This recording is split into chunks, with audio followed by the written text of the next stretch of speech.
मैं हूं सत्येंद्र पाल और आप देख रहे हैं मेरा यूट्यूब चैनल टेक तारा पैक।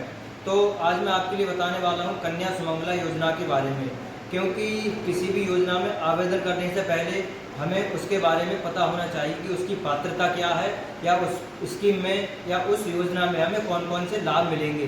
तो हर योजना, कोई भी आप योजना XYZ किसी भी योजना में अगर आप आवेदन करते हैं तो उस योजना की हमारे लिए जानकारी होनी चाहिए, क्या क्या उसमें होता है, क्या लाभ मिलेगा, क्या कागज होते हैं और उसकी क्या नियम या शर्तें होती हैं। तो आज की वीडियो में मैं आपके लिए बताने वाला हूं कन्या सुमंगला योजना के बारे में कुछ ऐसी ही जानकारी, जिससे कि आपके लिए काफ़ी लाभ मिलेगा। तो चलिए चलते हैं हम अपनी वीडियो पर। हर बार की तरह हम आ जाते हैं अपनी कंप्यूटर की स्क्रीन पर और हम सबसे पहले जाते हैं अपने ब्राउज़र पर। ब्राउज़र पर जाने के बाद हमें इसके सर्च बार में सर्च करना है कन्या सुमंगला। इतना लिखने के बाद हमें एंटर कर देना है। जैसे ही हम वहाँ पर एंटर करेंगे उसके बाद यहाँ पर काफ़ी सारी वेबसाइट आ जाती हैं। जो सबसे ऊपर आप देख सकते हैं, यहाँ पर लिखा है कन्या सुमंगला योजना, गवर्नमेंट ऑफ उत्तर प्रदेश। हमें इस वाले पर क्लिक कर देना है। जैसे ही हम वहाँ पर क्लिक करेंगे उसके बाद हम मुख्यमंत्री कन्या सुमंगला योजना की ऑफिशियल वेबसाइट पर आ जाते हैं, जहाँ से हम योजना के बारे में जानेंगे, उसकी पात्रता जानेंगे और उसमें कौन कौन से लाभ हमें मिलते हैं। तो यहाँ पर हम जब थोड़ा नीचे की ओर आएंगे तो यहाँ पर आप देख सकते हैं लिखा है मुख्यमंत्री कन्या सुमंगला योजना के क्रियान्वयन के स्तर, यानी कि आपके लिए इसमें कौन से स्तर पर कितनी सुविधाएं या क्या क्या लाभ मिलेगा। तो यहाँ पर आप देख सकते हैं, यहाँ पर मुख्यमंत्री कन्या सुमंगला योजना 6 श्रेणियों में निम्नवत लागू की जाएगी, यानी इसका लाभ आपके लिए 6 श्रेणियों में मिलेगा। प्रथम श्रेणी में जब आपके बच्चे का जन्म होगा, जब आपके पहले बच्चे का जन्म होगा, यदि वो लड़की होती है, बालिका होती है, तो आपके लिए 2000 रुपये एक मुक्त धनराशि से लाभ दिया जाएगा। इसमें पात्रता है कि आपका बच्चे का जन्म 1/4/2019 या उसके पश्चात हुआ हो। ये होती है पहली श्रेणी में। अब आ जाती है द्वितीय श्रेणी में। इसका मतलब इसमें क्या होता है कि 1 वर्ष के भीतर संपूर्ण टीकाकरण हो चुका हो तथा उसका जन्म 1/4/18 से पूर्व ना हुआ हो को 1000 एक मुक्त धनराशि से लाभान्वित किया जाएगा। इसका मतलब यह है आपके बच्चे के जब सभी टीके लग जाते हैं तो उसके बाद आपके खाते में 1000 रुपये की धनराशि पहुंचा दी जाती है सरकार द्वारा। अब बात आती है तृतीय श्रेणी में। तृतीय श्रेणी में क्या होता है, वह बालिकाएं निम्नलिखित होंगी जिन्होंने चालू शैक्षणिक सत्र के दौरान प्रथम कक्षा में प्रवेश लिया हो, यानी कि आपकी बालिका ने प्रथम कक्षा में प्रवेश लिया है, यानी कि कक्षा 1 में प्रवेश लिया है, तो उसके दौरान आपके लिए 2000 रुपये की धनराशि प्रदान की जाएगी। अब आती है चतुर्थ श्रेणी की बात, यानी कि चौथे नंबर पर वह बालिकाएं सम्मिलित होंगी जिन्होंने चालू शैक्षणिक सत्र के दौरान 6ठी कक्षा में प्रवेश लिया हो, यानी कि जब प्रवेश चालू हो रहा है और आपके बच्चे ने 6ठी क्लास में एडमिशन लिया है, तो उसके बाद आपके लिए क्या है कि आपके खाते में 2000 रुपये की एक बार और धनराशि भेज दी जाएगी सरकार द्वारा। बात आती है 5वीं श्रेणी में। क्या होता है, वह बालिकाएं निम्न सम्मिलित होंगी जिन्होंने चालू शैक्षणिक सत्र के दौरान 9वीं कक्षा में प्रवेश लिया हो, उनके लिए 3000 रुपये एक मुक्त धनराशि से लाभान्वित किया जाएगा, यानी कि उनके खाते में 3000 रुपये की धनराशि भेजी जाएगी। अब बात आती है श्रेणी 6 की। 6 श्रेणी में क्या होता है, वह सभी बालिकाएं सम्मिलित होंगी जिन्होंने 10वीं 12वीं कक्षा उत्तीर्ण करके चालू शैक्षणिक सत्र के दौरान स्नातक डिग्री या कम से कम 2 वर्षीय डिप्लोमा में प्रवेश लिया हो, उसके लिए 5000 रुपये की धनराशि दी जाएगी।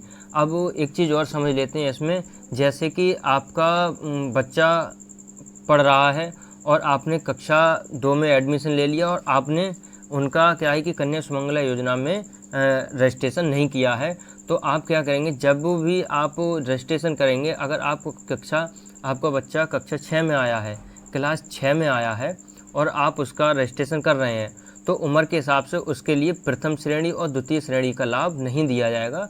आपका जो है वो तृतीय श्रेणी से लाभ मिलेगा। आपकी बच्चे के उम्र के हिसाब से या आपका बच्चा कौन सी क्लास में पढ़ रहा है, उसी के हिसाब से आपके लिए उसी श्रेणी का लाभ मिलेगा, बाकी कोई सी श्रेणी का आपके लिए लाभ नहीं मिलेगा। अगर आपका बच्चा चतुर्थ श्रेणी के अंतर्गत आता है तो आपके लिए प्रथम, द्वितीय और तृतीय श्रेणी का लाभ नहीं मिलेगा, डायरेक्ट आपके लिए चौथी श्रेणी का लाभ मिलेगा। तो आपसे मैं विनती करता हूं कि अगर पहला या दूसरी संतान बालिका होती है तो आप तुरंत किसी जनसेवा केंद्र पर जाएं, या आप खुद से भी कर सकते हैं इसका रजिस्ट्रेशन, तो इसका रजिस्ट्रेशन करें। ये सरकार की एक अच्छी स्कीम है, इसका लाभ ज़रूर से ज़रूर उठाएं। ये तो हो जाती है बात आपके लिए सुविधाएं कौन कौन सी मिलेंगी। अब बात आती है मुख्यमंत्री कन्या सुमंगला योजना की पात्रता, यानी कि कौन कौन व्यक्ति इसमें पात्र होंगे। पहले नंबर पर तो वह उत्तर प्रदेश का निवासी हो तथा उसके पास स्थायी निवास प्रमाण पत्र हो, यानी कि मूल निवास हो, और राशन कार्ड, वोटर ID और विद्युत यानी कि बिजली का बिल का ये भी चीज़ें मान्य होती हैं। उसके बाद नंबर 2 पर आता है लाभार्थी की पारिवारिक वार्षिक आय, यानी कि उसकी साल की आय 3 लाख रुपए तक हो। अगर उससे ज़्यादा होती है तो आपके लिए ये लाभ नहीं। किसी पर बच्चियों को योजना का लाभ मिलेगा।